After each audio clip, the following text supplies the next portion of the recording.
From the Heritage Foundation, I'm Michelle Cordero, and this is Heritage Explains.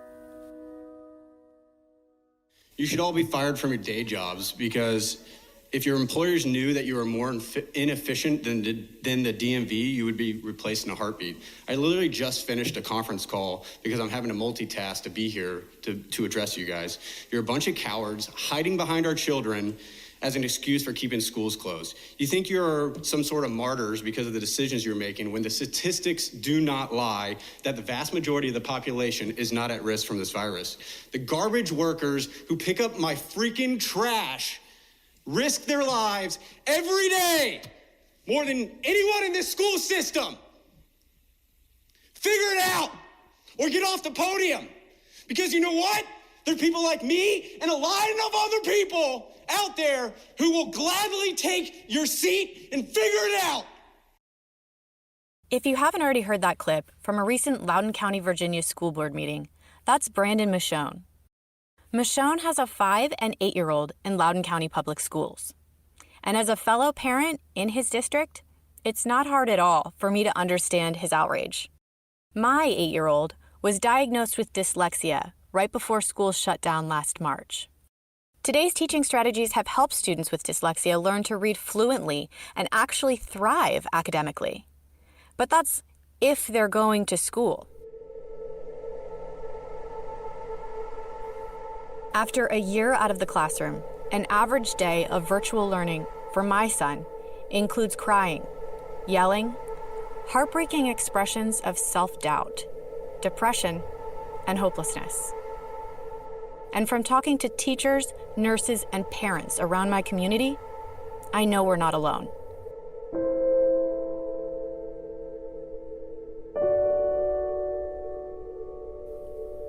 Doctors warned us that this would happen if schools stayed closed.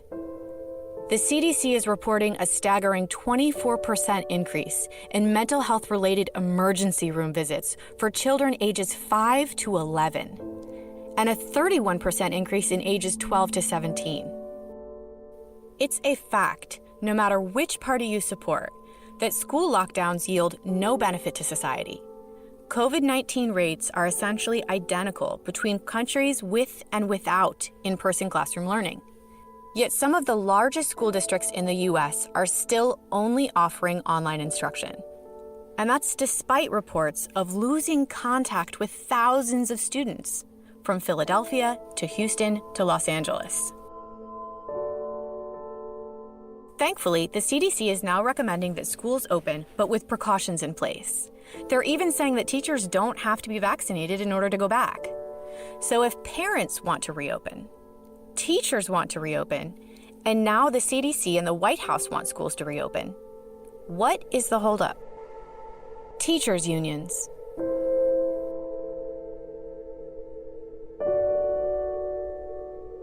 This week, Jonathan Butcher, Heritage's Will Skillman Fellow in Education, is going to explain what the unions want, how they're holding things up, and what America's parents can do about it.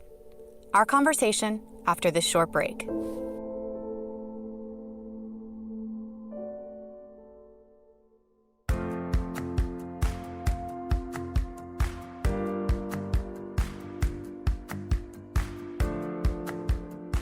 Americans use firearms to defend themselves between 500,000 and 2 million times every year. But God forbid that my mother is ever faced with a scenario where she has to stop a threat to her life. But if she is, I hope politicians protected by professional armed security didn't strip her of the right to use the firearm she can handle most competently. To watch the rest of Heritage expert Amy Swear's testimony on assault weapons before the House Judiciary Committee, head to the Heritage Foundation YouTube channel. There you'll find talks, events, and documentaries backed with the reputation of the nation's most broadly supported public policy research institute. Start watching now at heritage.org/YouTube. And don't forget to subscribe and share.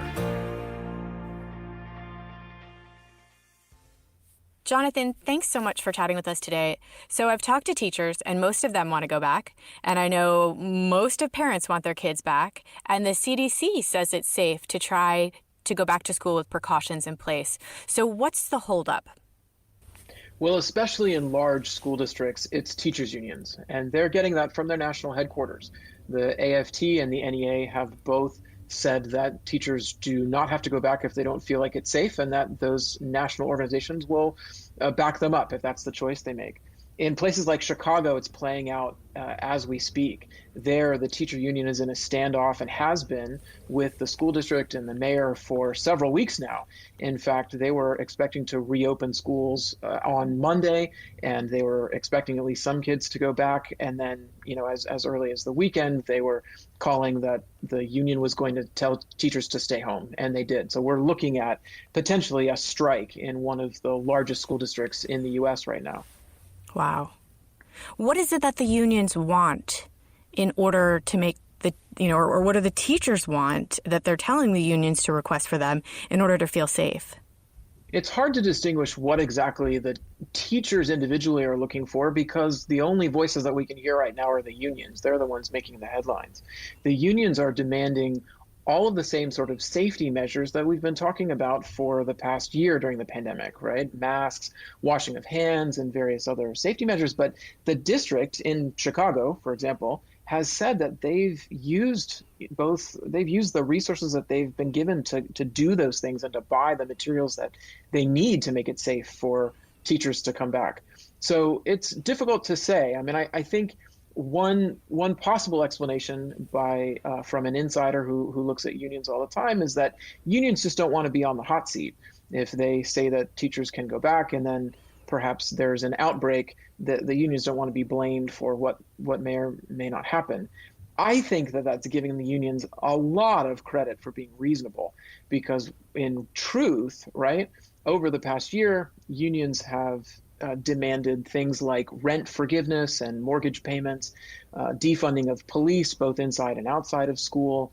They've used this opportunity to advocate for political causes that are well outside of K-12. So for someone, like you said, who understands a lot about unions, for someone like me who's not part of a union, how do the unions have a direct effect? How does this work? So the unions have a collective bargaining agreement in places like Illinois, like Chicago, right? They have an agreement with the district about what their the rules over their workplace environment is going to be. In fact, they just had a bargaining agreement that was renewed just a few years ago, which, by the way, made strikes illegal in that bargaining agreement. And so when the union head office tells teachers that they need to stay home until the union makes an agreement with the district, then that's what happens. That's what follows. And so, the troubling thing is that it is happening in Chicago, but it's not just Chicago, right?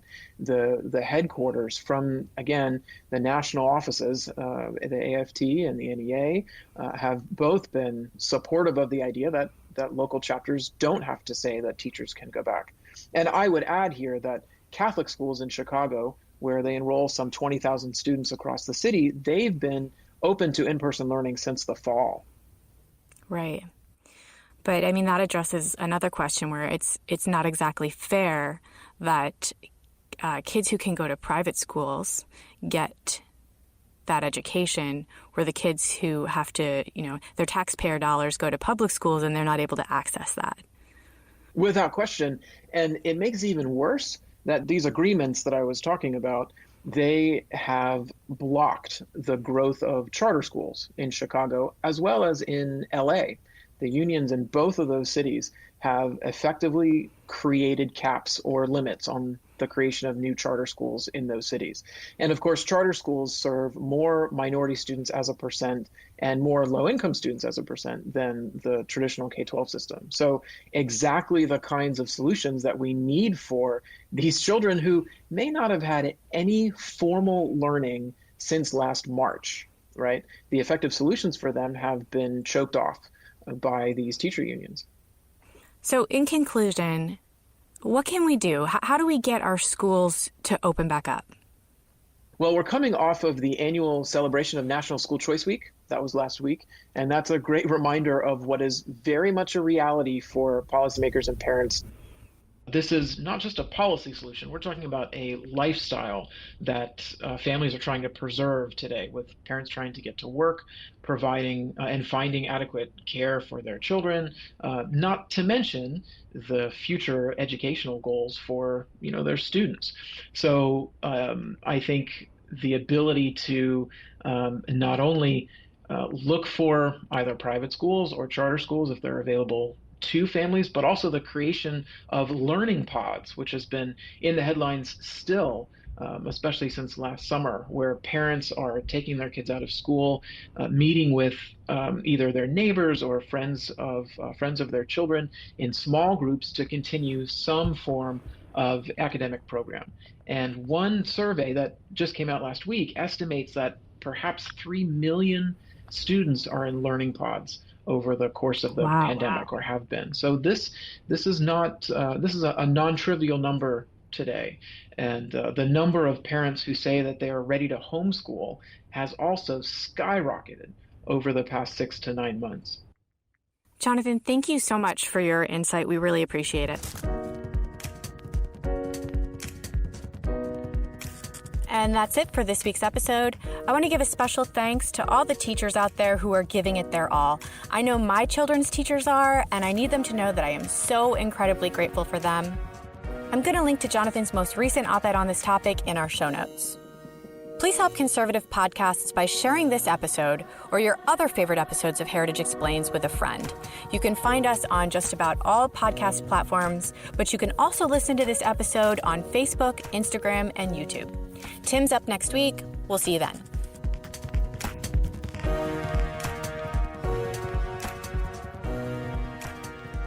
Heritage Explains is brought to you by more than 500,000 members of the Heritage Foundation. It is produced by Michelle Cordero and Tim Desher, with editing by John Popp.